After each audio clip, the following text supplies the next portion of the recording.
So how's everybody doing out there? Well, welcome to day 14 of Corona Online School.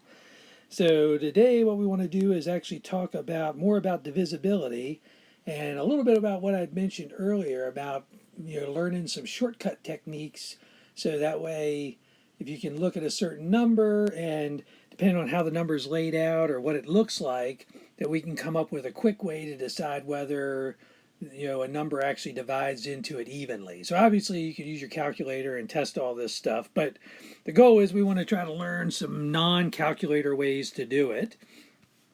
So the best way to do this, and so there's a PowerPoint slide that has all the rules. So I'm going to bounce back and forth between the two. If you want to go ahead and just write the rules down first and then come back and then watch the videos so that way you can see how to apply the rules, that's fine too. So it's up to you. So I'm going to bounce back and forth between the slides as I'm doing this first example. So if you look, we're trying to find out what things divide evenly into this monster, 834 billion, 125 million, 250,000, 320 number. Very big, very huge number. And so we want to see what things go into it. And so what I've done is I've broken this up into two different examples. So example one are kind of the easy rules. Example two is kind of the trickier rules in this case. And you'll see why they're trickier when we get to them. So the first thing we want to do is look at divisibility by 2. So again, this is one I kind of mentioned last time. And if you don't remember, we've got our nice little PowerPoint slide that shows us. So a rule or a number is divisible by 2 if it ends in 0, 2, 4, 6, or 8. Or in other words, if it ends in an even number is the main thing. So it's divisible by 2 if the number ends in an even number. So if we go back, all we have to do to check for 2, so even though this thing has got all these digits, we just have to look at the last digit on the list and see if it's an even number. And since 0 is an even number, then this would be yes.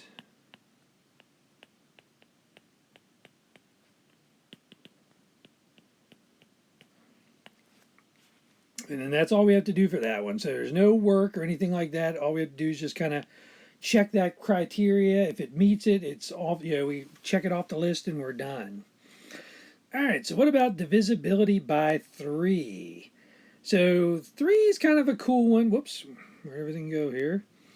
So 3, we have to do a little work for 3, but basically if we take and sum all the digits together, if that number is divisible by 3, then the whole number is divisible by 3. So in this case, let's go back.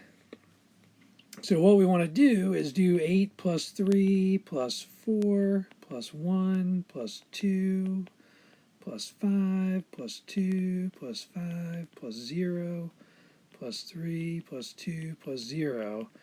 And then add this whole thing up. And so you can either add it individually, you can do it in your calculator, however you want to do it. So I'm just going to throw it in my calculator real quick here. 2 plus 5 plus 2 plus 5 plus 0 plus 3 plus 2 plus 0. So in this case, I got 35, assuming I didn't make any mistakes or anything like that. So feel free, check me, see if I actually messed anything up. But according to my calculations, 3 does not go into 35 evenly. So this one would be a no. Now, if it were 36, it would work perfectly. So, because 3 doesn't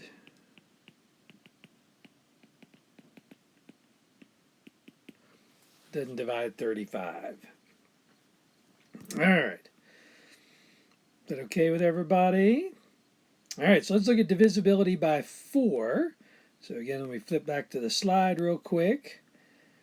So divisibility by 4 says if you take the last... Oh, what are you doing here, dude? Oh, I don't know what this thing's doing. There.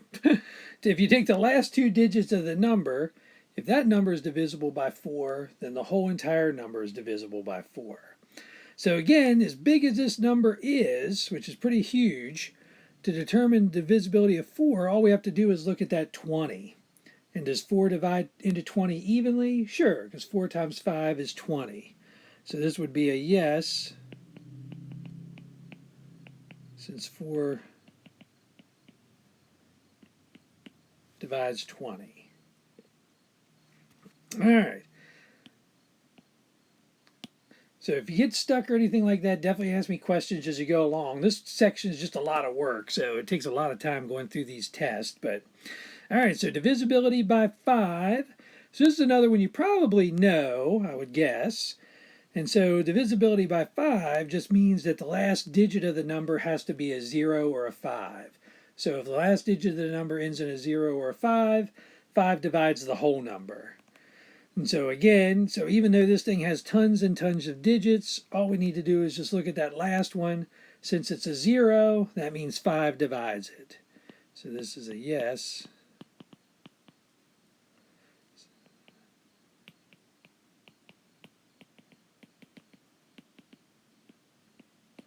Since the last digit is a 0. All right. Everybody okay? All right, perfect. So now let's jump to 8. So 8, let me go to, so 8's similar to 4, which we'll see in a second here. So if we jump to 8, so with 8, instead of looking at just the last 2 digits, what we have to do is look at the last 3 digits and see if the last 3 digits are divisible by 8. And so again, in this case, if we go up to the number, what we're looking at is that whole entire 320. And so what we're asking is, does 8 divide into 320 evenly? And so in this case, 8 times 4 is 32, which gives us a 0. Bring our 0 down, so we put a 0 up there. So 8 times 40 is 320. So this does divide in evenly. So again, this will be a yes.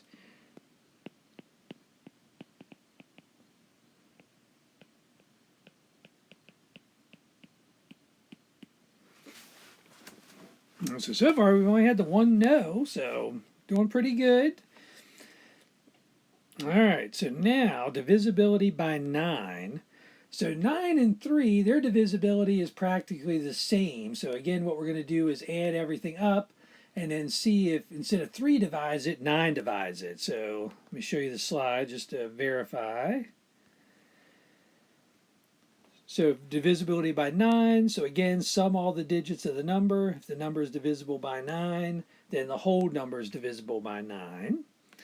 So again, assuming I did divisibility by 3 right, there's no point in me adding it again. So I'm going to say no to this one, since 9 doesn't divide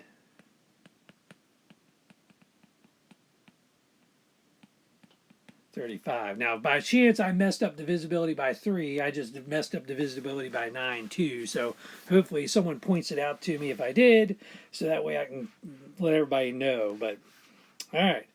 So finally, the last of the easy ones is divisibility by 10. And it's kind of the same as divisibility by 5, except the number has to end in 0. That's the only choice. Like 5 can be 5 or 0. For 10, it has to be exactly 0. And so that's what we see here. So the last digit of the number has to end with a 0. Then that means it's divisible. The whole number is divisible by 10. So in this case, since our last number was 0, then this is perfect. We know that 10 divides that big number. So this is a yes. Since the last digit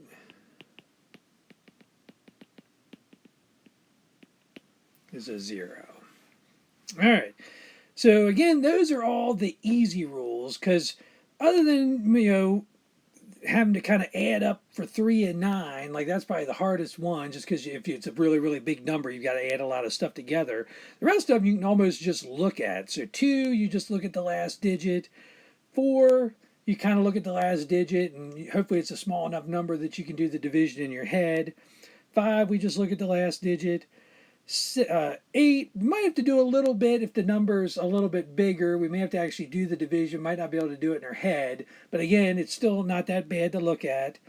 9 again is related to 3, so it's just as hard. So once you've tested for 3, you just need to take the number from 3 and try to divide it by 9. And then again, divisibility by 10 is again just looking at the last digit.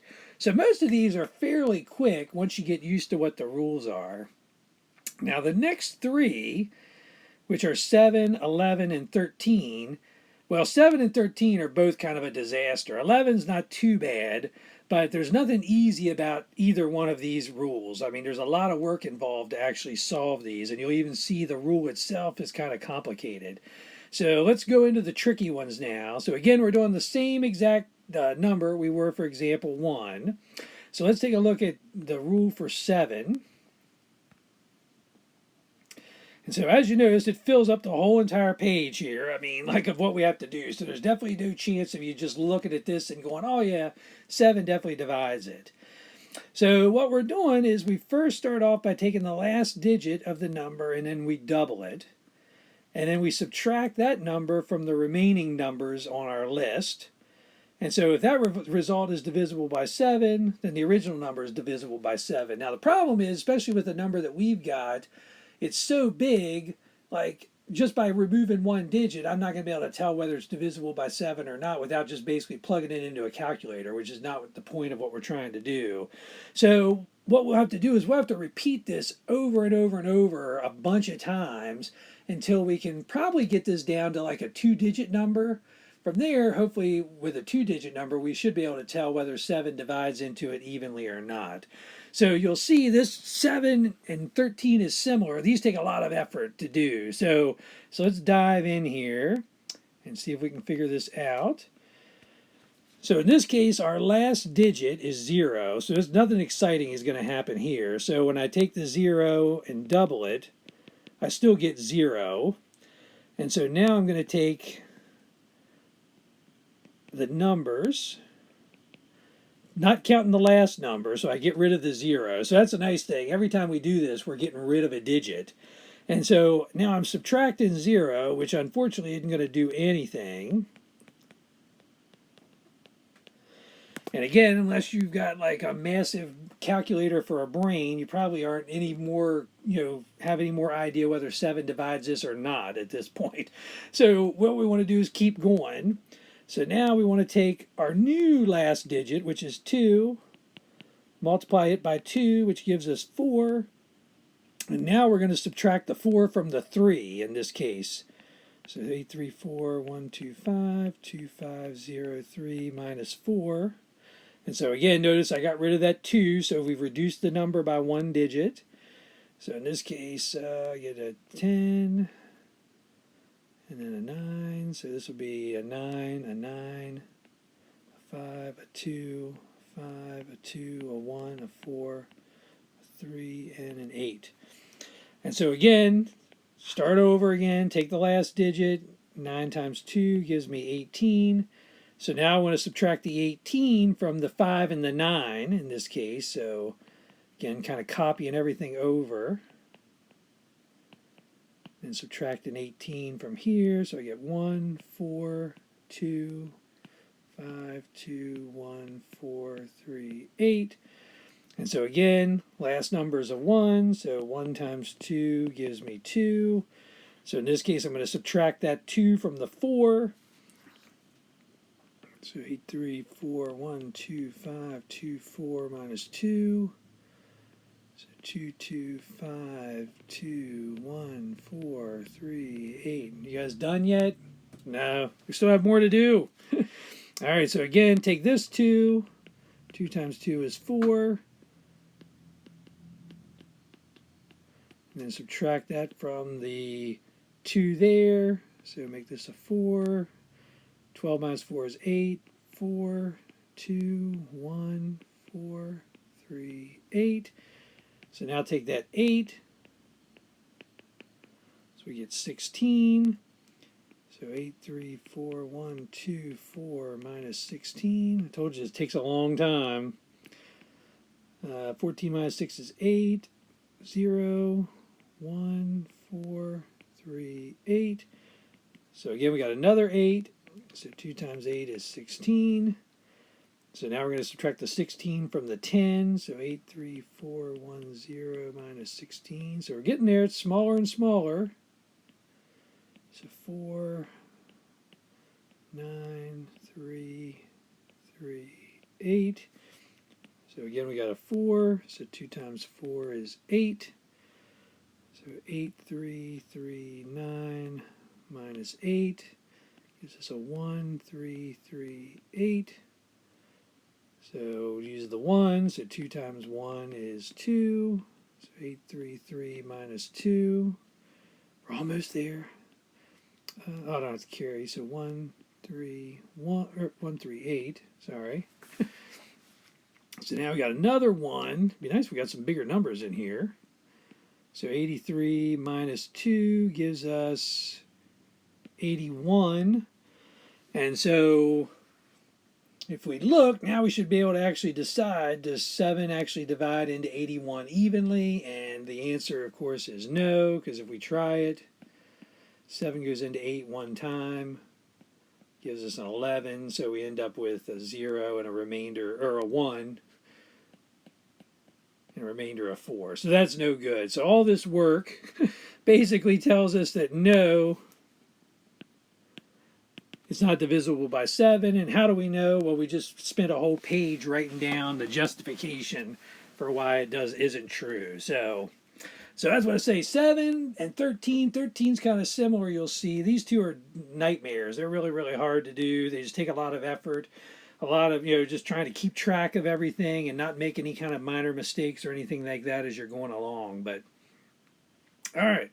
So let's look at 11. So 11, as you can see, I gave you a lot less room, so 11 isn't nearly as bad. So 11 is actually similar to 9 and 3, but instead of actually taking the sum, what we're doing is actually taking the alternating sum. So that means we're going to do like a plus and then a minus, then a plus and a minus, and a plus and a minus. And so if this alternating sum gives us a number that's divisible by 11, then in that case, the number 11 is divisible by the whole number. So the way I kind of like to write these, so let me get the number up here. Let me jot it down here. So I'm going to leave myself some space in between all the digits.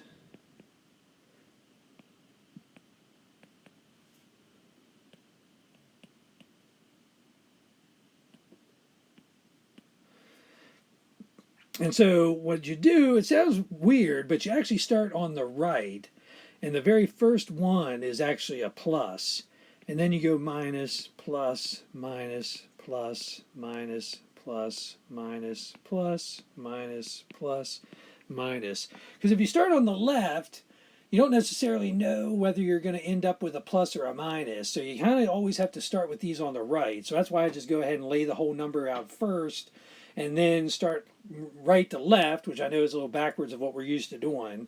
Make the first one a plus and then just alternate every sign up throughout. And then, again, now we just add this up. If we get something that 11 divides into evenly, then we're done in this case.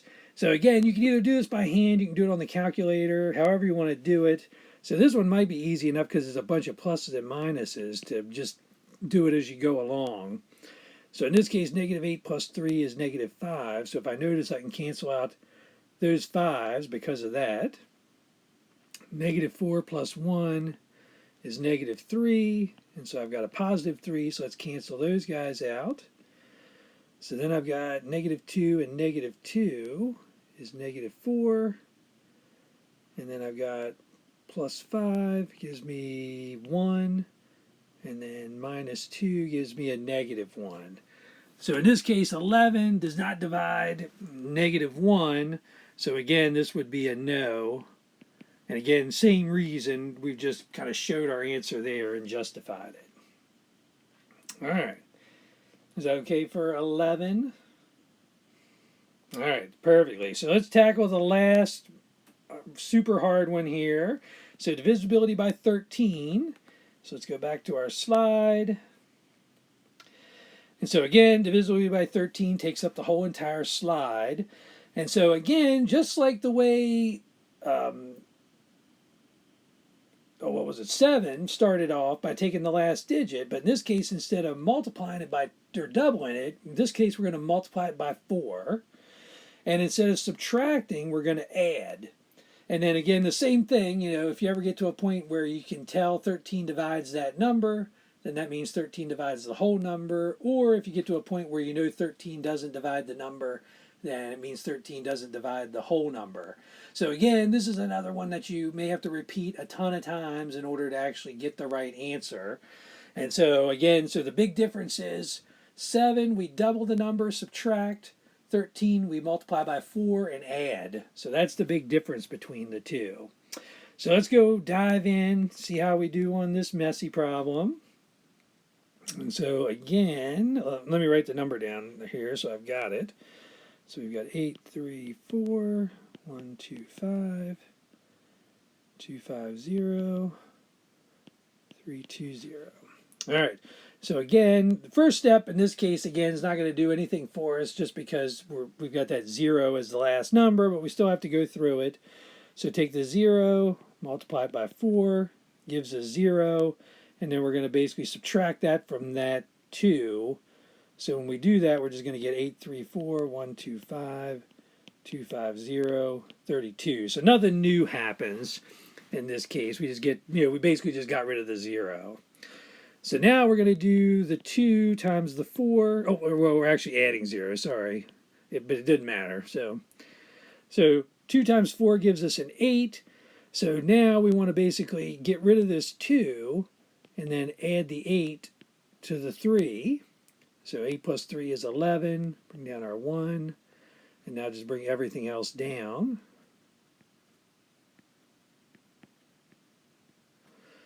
So now our last number is 1. So multiply that by 4. We get 4. So again, we've used that digit. So now we want to add 4 to the next digit over.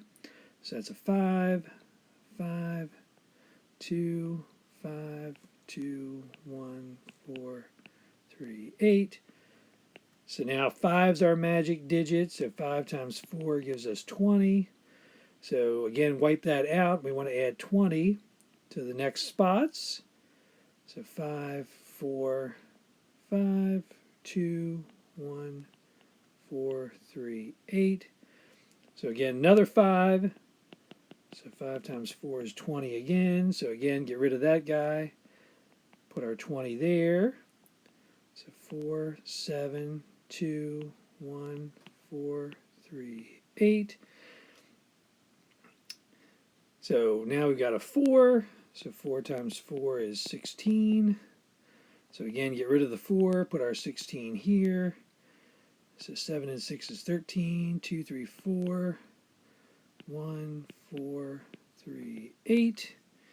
I'd like to say we're getting close, but we're not really even close yet. So finally we've got our 3. So we're going to do 3 times 4 is 12. So get rid of that guy. So let me write the remaining number over. So 6, 2, 4, 3, 8. So now we've got our 6. So 6 times 4 is 24. So again, get rid of that. Bring our 24 here. 6, 6, 3, 8. So we've got another 6. So 6 times 4 again is 24. So again, get rid of that guy. Put this here. So 0, 5, 6, 860. So this one's going to be a bust for us basically, but we still have to go through it. So 0 times 4 is 0. So we're going to add 0 to 86. And we just get 86. So at this point, you might be able to look at it and say yes or no whether 13 divides this or not. If not, you could always go one more step, but worst case you could actually just check it and see. So once you get down to a 2-digit number, it's a little bit easier to check. So let's see what we get. 7 wouldn't work. 6 is 18. 78. So either way, we end up with a remainder of 8. So it looks like, no, this guy is not divisible by 13. Again, for the reasons we've just shown and justified there. So keep that in mind. Like I said, the first page, pretty straightforward, pretty easy to work with. 7 and 13 is definitely going to take some practice to get used to. So I've got a bunch of practice problems for you guys to work on in this section. So if you actually look at practice 1, so that's going to be the collaboration for tomorrow. So go in and fill out one of the rows in that chart so we can all check and make sure that we got the right answers and stuff like that. So, and if you got a different answer, fill in a different answer in a different row so that way we all know to go back and check our work and make sure we did everything correctly. And so then on the PowerPoint slide, I've got some stuff talking about divisibility of sums and differences and divisibility of products. So just to talk a little bit about it, and then you can write them in there. So what happens is, like, this allows us to capture some other rules without necessarily having to test, like do a rule for every number and stuff like that. So for example, it's saying, if n, a, and b are natural numbers, and n's a number that divides both a and b. So if you notice on the example down below, I was doing n equals 6, a equals 24, and b equals 12. And so we can see that 6 goes into 24 evenly because 6 times 4 equals 24. And 6 goes into 12 evenly because 6 times 2 is 12. Then what happens is that means that 6 also divides their sum and their difference. So if I were to add a and b together, I get 36, and lo and behold, 6 does divide 36 because 6 times 6 is 36. Same thing, 24 minus 12 is 12, and again we know 6 divides into 12 evenly because we did it earlier as b. So it just gives you a nice way that you can use some rules about one thing to answer some problems about some other problems. And so the product is actually similar. So if we let a and b be divisors of some natural number n, so in this case I did a is 2 and b is 3, and they both go into 24. They're both divisors of 24. And now this is the key to this definition. If a and b have no common divisor other than 1. So in this case, like, we couldn't have 2 and 4 here because 2 actually divides into 4. So you have to pick two numbers that are what are called relatively prime to each other. So that basically means that you can't divide one into the other, or you can't factor one into the other, or anything like that. And so in this case, both of these numbers are prime, so we know that they don't have a common divisor. And so we see that if that's the case, then their product, AB, will also divide that number n. And so in this case, we see that 2 times 3 is 6, and guess what? 6 also divides 24 in this case.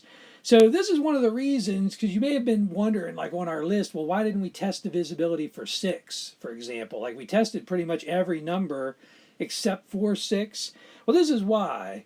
Because basically, if you can show that 2, if 2 divides a number and 3 divides a number, using this divisibility by products, then we get for free that 6 divides it without actually showing any work. And so that's actually the last slide here. So if you know that a number is divisible by both 2 and 3, then basically we get that it's divisible by 6 for free without any work. So that's why we didn't list it as its own separate thing to check, because we can actually use it and get it as a result of the rules for divisibility by products rule. So just kind of keep that in mind. That's why we didn't test 6 as its own separate number. But anyway, all right, so let's look back here. So the rest is just a bunch of practice for you guys to do. So again, I try not to give you a ton of them just because these take so long, but there are a fair number on here just to make sure you get the idea.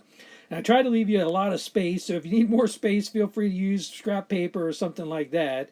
Main thing is, don't use a calculator. The whole goal is we're trying to actually do this using these techniques and stuff. So if you have any questions or anything as you're working on any of these, I'll be around all day tomorrow. So good luck and have fun with it.